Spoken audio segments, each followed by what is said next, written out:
welcome back to my channel if you've seen any of my videos before.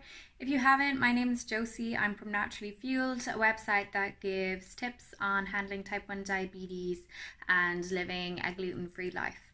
So basically today I wanted to talk about the 3 biggest mistakes that I've made with my MDIs. A lot of people these days are on the pump, which is great, but some of us aren't as fortunate and a lot of us are still on MDIs. And I've actually found it quite tricky to find information about MDIs online these days because such a large part of the online diabetic community are on the pump. So if I'm having issues, it's getting more and more difficult to kind of find advice online from others who are having the same kind of MDI based issue. So I've been a diabetic for 10 years now. In those 10 years I've kept quite a good control over my blood sugar level, but obviously there are times when I slip up and I've made mistakes. So I just wanted to outline the 3 biggest mistakes that I've made with my MDIs so that hopefully if some of you are having unstable blood sugars and you can't really understand why, it might help you a little bit. So the first biggest mistake that I have made is not checking to see if my insulin has gone stale. So I actually wrote a post about this, which I can leave in the description box if you're interested. But basically for a month, my sugar levels were all over the place and I tried everything. I tried cutting out caffeine, I tried going to bed earlier, I stopped going to the gym because I thought I might be like really tired or something. I tried everything. Well, so I thought.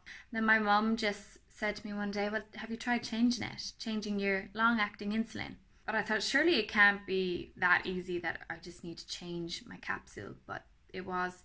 I changed my long-acting, I'm on Levemir, changed it that night, and in the morning they're back to normal again. What I think had happened was that I had actually lowered my dose of Levemir quite significantly, so the capsules were lasting me much longer than they had been previously. It actually says that Levemir goes stale, we'll just say, after 42 days of taking it out of the fridge. So I was using it for quite a long time, much longer than 42 days. So that was what was happening there. It was just going a little bit stale and wasn't working as effectively. The second was not changing my injection site. When I was first diagnosed, the nurses showed me to inject my long-acting insulin in my legs. And I made this connection in my head where legs is nighttime insulin spot or long-acting insulin spot. So for 10 to 11 years I've been injecting my long-acting insulin in my legs, and I'm surprised actually that it's taken up until last year. I just noticed that my long-acting insulin was not working effectively at all. Basically my sugar levels were all over the place. What was happening was I was going to the gym and it seemed like it was all being released when I was doing some exercise in the gym, like running or doing some cardio. So I was having these drastic, really dangerous lows in the gym. And throughout the day, then they'd just go really high. And that was because the background insulin wasn't being absorbed properly through my legs because my legs had built up such a large amount of scar tissue. And I only realized this when I just took a glance in the mirror and I just saw these big 2 kind of lumps of scar tissue on the sides of my legs. I know that's not very nice to hear, but I saw there was a lot of bruising there. Some of you might think this is extremely obvious, but I made the connection anyways, and I changed the sites again the next day. As soon as I changed the sites, I take them in my arms now and my belly. I just kind of alternate, but I haven't gone back to legs yet. But as soon as I did change, everything was fixed. It really was that easy. And sometimes like you can really overanalyze things. You can note everything down. You can try so hard to pinpoint where it's going wrong, and it's just right in front of you. The issue is right in front of you and it's so easy to solve. So that was my second very big mistake that I made with regards to my MDIs. So the third big mistake that I made was changing my background insulin doses. And I know that obviously your body's changing over time and your body's requirement for insulin will change. You'll need to be making these little adaptations with your doses, but I just went a little bit overboard recently. I myself am quite a stubborn person, so I like to figure out what's wrong with me and I try and fix it myself before going to anyone else for help. So what was happening was it's probably like 5 months ago now, I kept getting high blood sugar after my porridge in the morning. And I'm obsessed with porridge in the morning. I love my porridge, but I have that every morning and that was always fine. But then up until about 5 months ago, I was getting these little spikes after my breakfast. So I tried upping my fast-acting insulin and that wasn't helping. So then I presumed that maybe it was my background insulin. I used to take 5 units of Levemir in the morning when I wake up and 5 units before I go to bed. So what I did was I upped my background insulin by 1 unit in the morning time and I didn't see a difference. So I upped it by 2 and then I was having lows throughout the night. So I cut back on my nighttime background insulin, I hope you're still following, by 1 unit. And then the spikes were getting worse after my breakfast.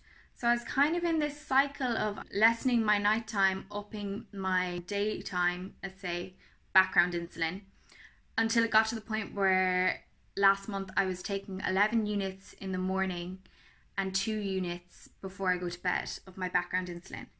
So I completely messed up the ratio and I was having a nightmare with my blood sugars.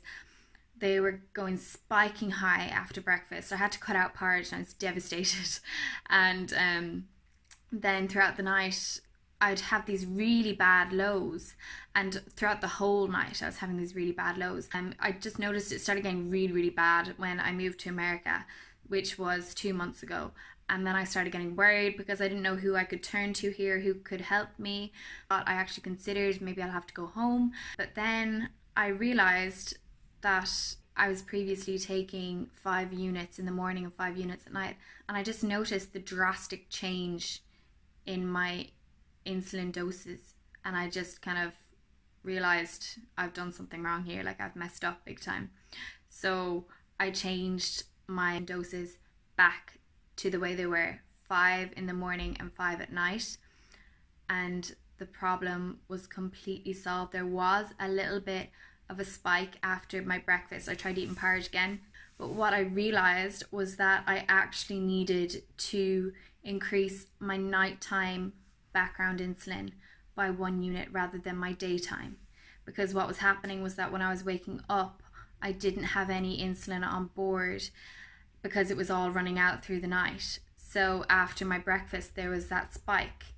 So I had just dug myself into this terrible hole of giving myself more and more morning background insulin, which was giving me lows throughout the day and then lows throughout the night time. Then because I would have no insulin on board in the morning, they were shooting up really high. But basically what I did wrong was I messed with the background doses way too much. Even if you are stubborn like I am, before changing your background insulin doses, definitely talk to your medical professional, because sometimes you just need that little bit of extra help, and sometimes it might not be clear to you, but another person's point of view might show you different ways that you can fix it. So those are my 3 big mistakes that I've made with MDIs. I hope that you can perhaps learn from my mistakes and not make the same silly ones that I've done. And I also just wanted to tell you about this new brand. It's called Greater Than Highs and Lows Apparel, and they do gym gear. And basically I'm wearing one of their t-shirts right now. I'm not paid to say this or anything, but they give 10% of their profits to diabetes research. So I just wanted to show you the t-shirt. It's really nice and comfy, and I just think it's really nice to support brands that are showing some diabetes awareness and giving support to the diabetic community. I have a code, it's Josie7, that you can use at the checkout, and it's 15% off if you're interested. They have some lovely little t-shirts and hoodies and things like that, both for men and women. Again, I wasn't paid to say this, but I just think it's nice for you to get a bit of money off as well. Thank you for watching. I hope you enjoyed it. Please subscribe and like if you did. Thanks again. Bye.